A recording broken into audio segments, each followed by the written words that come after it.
We all want an AI that's not just smart, but one we can actually trust, right? So how do we stop it from just making things up? Well, we're about to dive into two really powerful ideas, RAG and MCP, that are built to do exactly that. Right? I mean, we've all seen stuff like this. An AI with all the confidence in the world says something that is just completely hilariously wrong. This has a name. It's called hallucination. And honestly, it's one of the biggest hurdles we have to clear to make AI truly trustworthy. So, what's the fix? So here's how we're going to break it down. First, we'll get into why AI even hallucinates in the first place. Then, we'll look at the fix, this open book upgrade, and I'll walk you through the 5-step process that makes it all click. After that, we'll see why this makes AI so much smarter. And finally, what this all means for the future of, well, knowing things. All right, so let's get right into it. Why do these incredibly smart tools sometimes just invent facts out of thin air? It's a really deep question, and it all comes down to the way they're built to think. The key phrase here really is that last part, with complete confidence. See, the AI doesn't know it's lying to you. It's just a prediction machine trying to figure out the most likely next word based on all the data it was trained on. So if that data is a little spotty or confusing on a topic, it can still predict a sentence that sounds totally plausible, but is completely false. So how in the world do we fix that? Well, that's where this huge upgrade in how AI works comes in. We're basically shifting from an AI that has to rely on its own kind of flawed memory to one that can actually look up the verified facts before it even tries to give you an answer.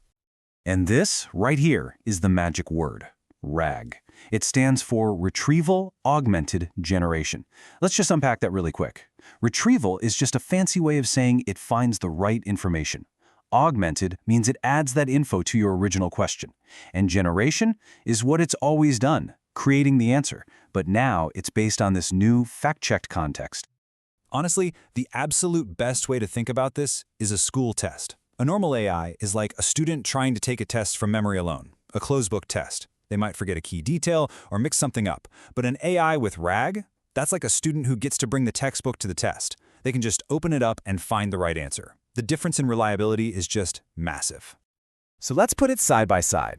On the left, you've got the old way. Closed book, totally reliant on its internal memory, and yeah, it can invent stuff. And on the right, you have the new RAG-powered way.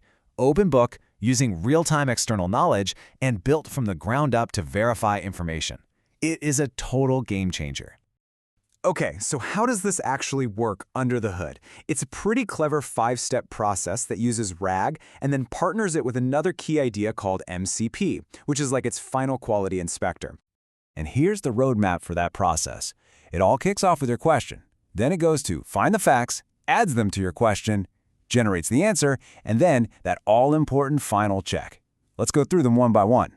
Step 1 is super simple. It's the trigger for this whole thing. You just ask a question. For this explainer, let's just use the example, what are the benefits of RAG? That simple prompt is what kicks off this entire fact-checking machine.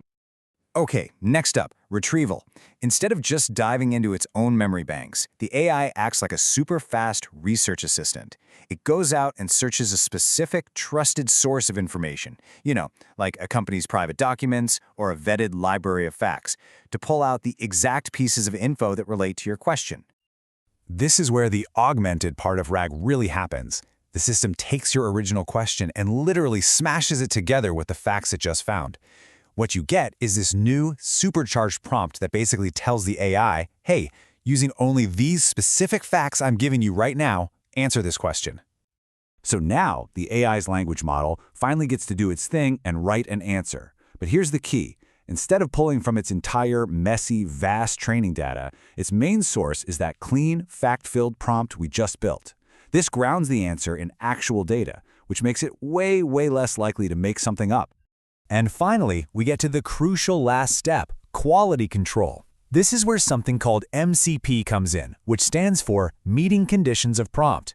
You can think of it like a final inspector on an assembly line. It's often another AI model that double-checks the generated answer against the original facts to make sure everything is accurate and that it actually answers your original question. It's the system's own built-in fact-checker. Okay, so we've gone through 5 steps, a couple of acronyms, but what's the big deal? Why does this whole process really matter? What's the actual payoff here? Well, the payoff is this, a massive, dramatic leap in accuracy. Without a system like RAG, an AI's answers can be a total roll of the dice. But the moment you ground it in verified facts using this process, that accuracy just skyrockets. You're basically moving from a system that guesses to a system that knows. And that accuracy, well, it changes everything. It builds trust.